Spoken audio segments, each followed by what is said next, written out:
The no mask is a historic mask from traditional plays within Japan. These masks are well known for the fact that if you tilt them a certain angle, such as up or down, sideways, left or right, they express different emotions each time. Sometimes they look sad, sometimes they look happy. Some masks are even known to tilt in a certain way that expresses anger or fear. My question to you is, what does your mask look like when you watch Osoroshi Saturday?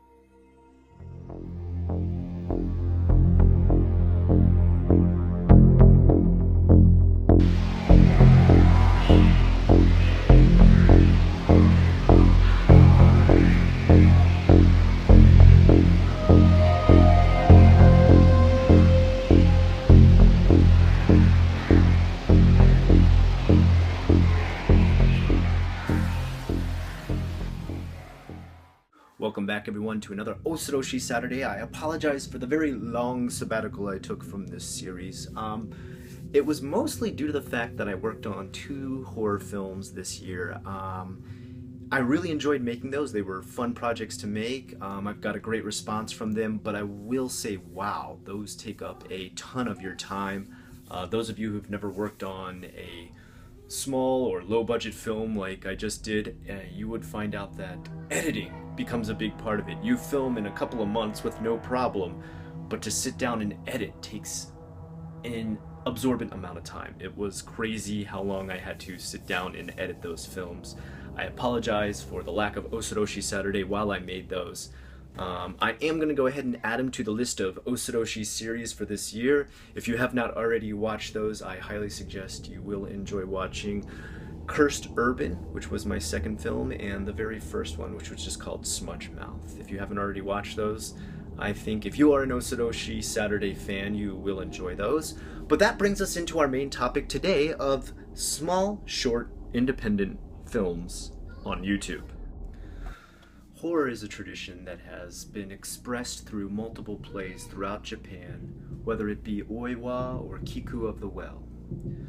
These little plays have carried throughout time and have even got an internet following, as they are expressed now in videos made by people who create short horror films for the internet. These horror films can be seen through many, many different countries, many, many different YouTube users, and many, many short films entered through everything from your average small film contest to bigger motion pictures such as the Paranormal Activity series, which started out as little more than an indie project and was picked up by a major motion picture company.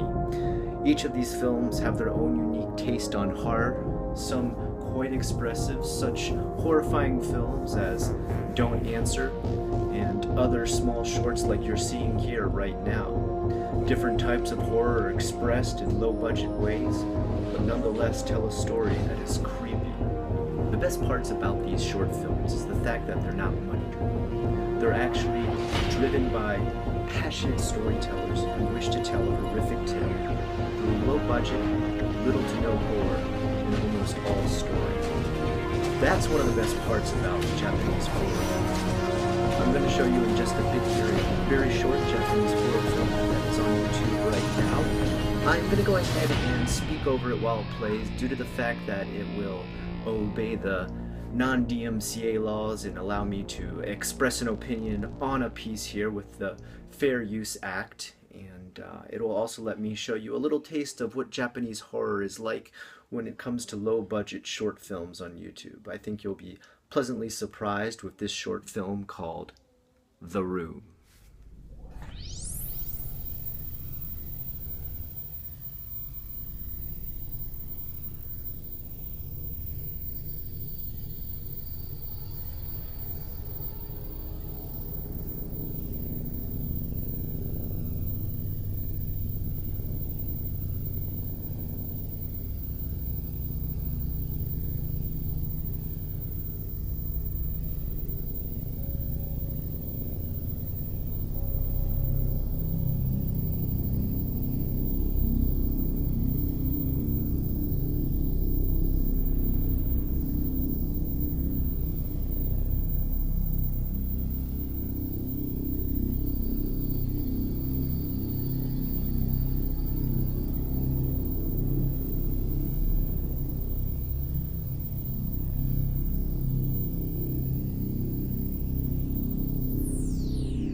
Our next segment deals with dreaming, specifically lucid dreaming. For those of you who don't know, lucid dreaming is the practice of being able to dream and then come to the realization while you are dreaming that you are in a dream, and then spontaneously take over the dream. Now, many people practice this through a series of transcendental meditation, focusing their chakras, and all different types of ways of going about it. There's many different theories on how to do it. I've practiced it myself. There's a couple different websites on YouTube that will help you out with binaural beats and different meditation or hypnosis practices that will allow you to better do this. But did you know there's dangers attached to it? Now, some of these are controversial dangers, but some are very real.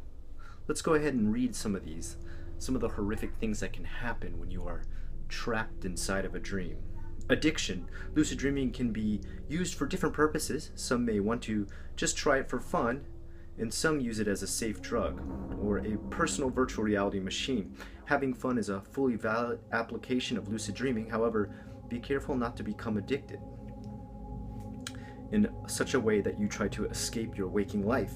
If you find that you are needed or that you are thinking more about lucid dreams than your real waking life, you might want to consider taking a look at your life.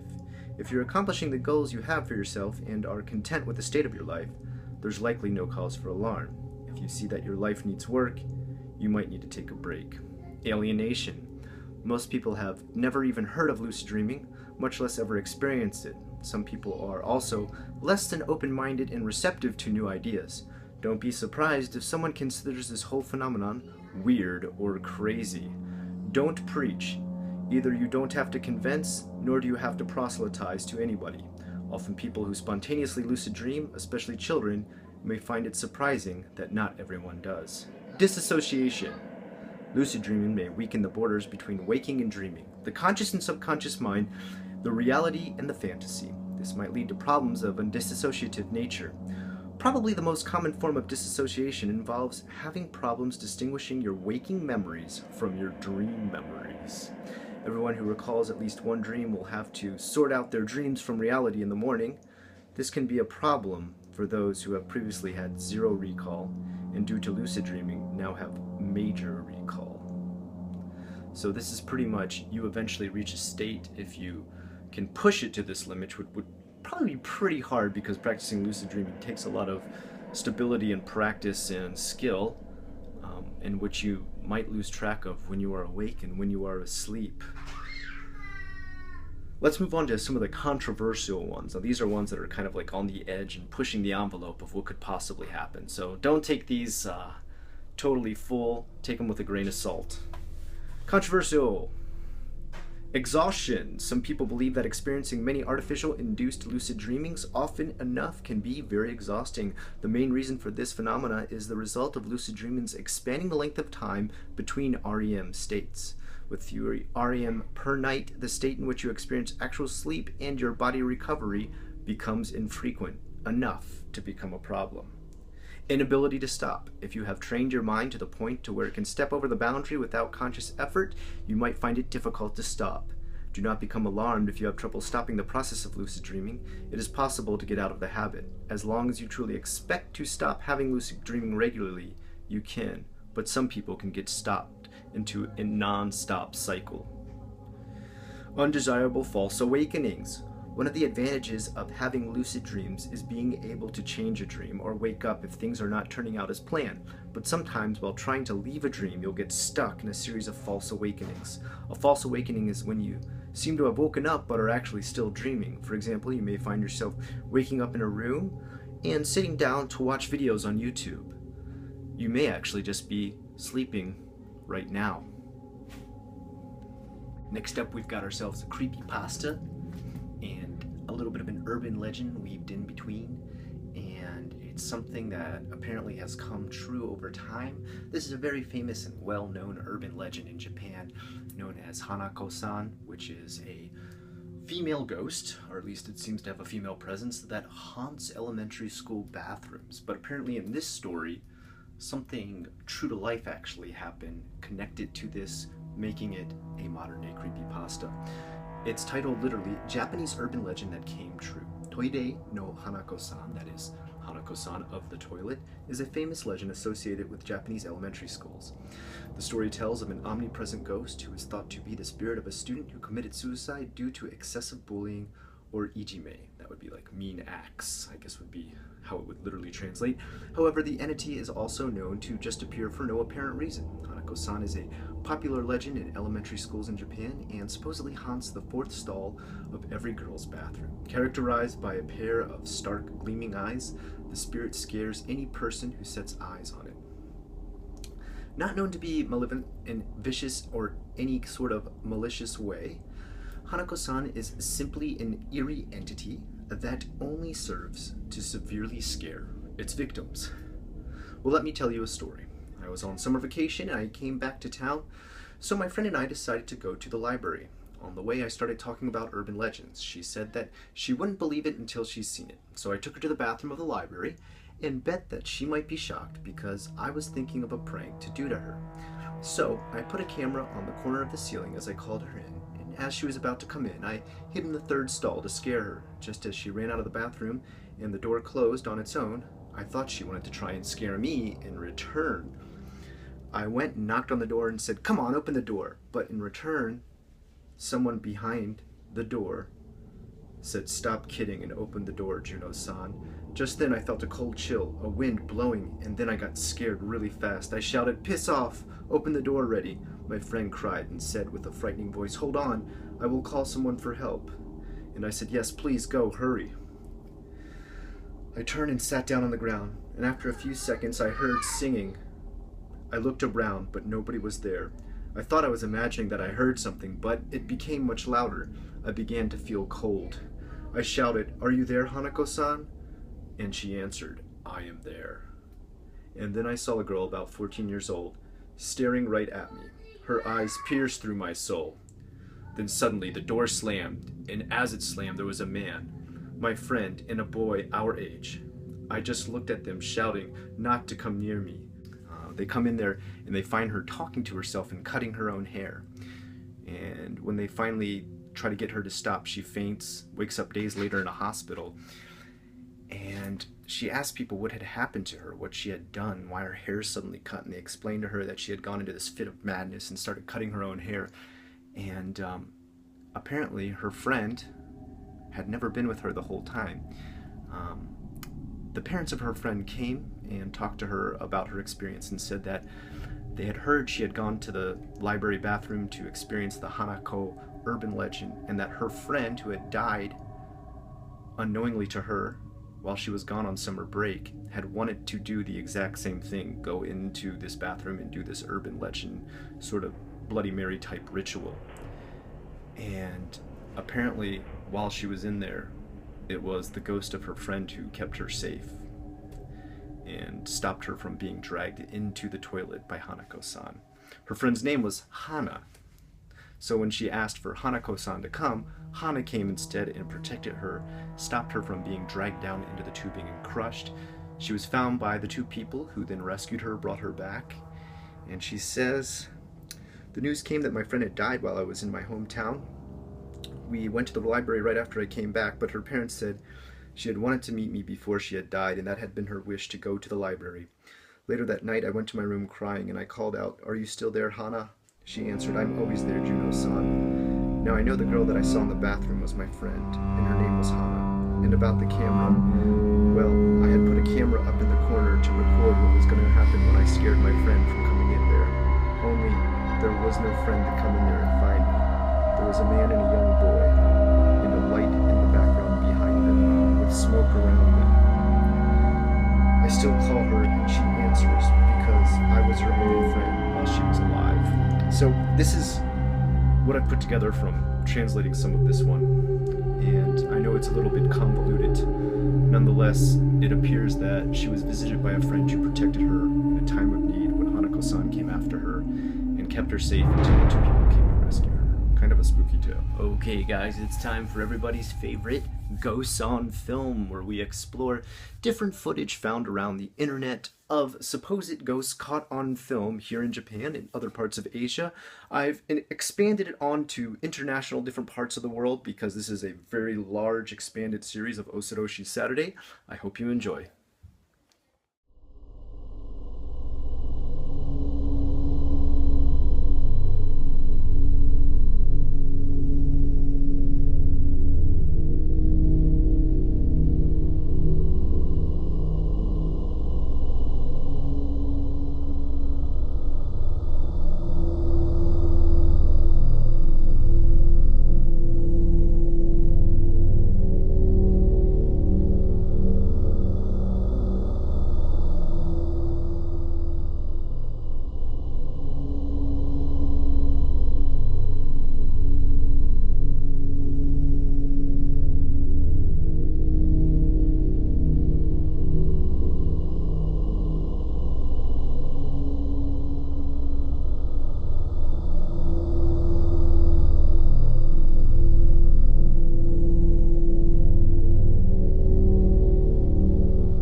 very skeptical about everything out there that is ghost related.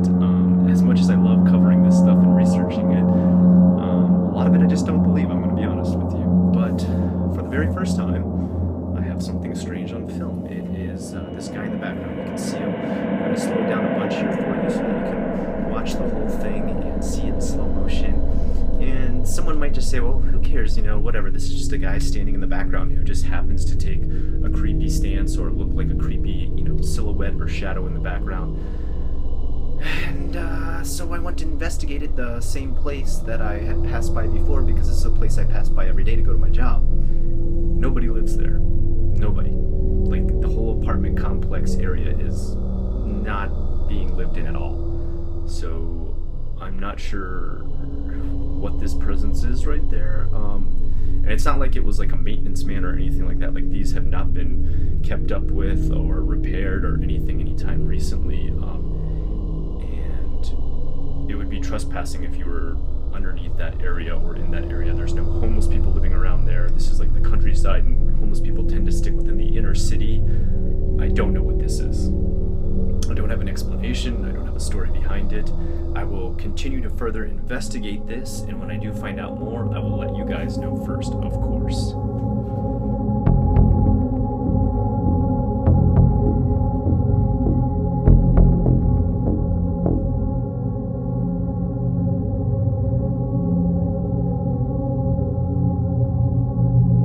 Okay, I've got something special for you guys next. It's something that I've kind of done in the past, but this time I've done a little bit differently. We've got some horror manga on here, and I think you're going to like what I've done a little bit with it. I've given it a little bit of movement. It's had some stuff done to it as far as subtitles, because I don't expect everybody to be able to read the Japanese in there. And also, I think this tends to be a pretty old scan. You really can't find this published anymore. If you can, you're very lucky. You'd have to go to a store like Book Off or something and find a very old copy. Nonetheless, we found a digital copy here. We scanned it in. We've got it done. And we have it translated for you, a little bit of extra color, movement in the background, and weird ambient sounds. I hope you enjoy this little taste of horror manga known as The Model.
guys, that ends it for this long expanded episode of Osoroshi Saturday. I hope you liked what you saw here today. If you did, please like, comment, and subscribe to the Unrested channel, where in the year 2015 we are coming back with a third season of Osoroshi Saturday. Guys, I promise to keep it on schedule for this one. Every Saturday, hitting you up with a new episode of Osoroshi Saturday, unless something major in my life comes up, which is very possible, but nonetheless, I will do my best to stay on schedule. No major films coming up for the next season, so I'm going to stick right to this Osoroshi Saturday schedule. Until next time, I hope you like what you saw here today. This is Osoroshi Saturday.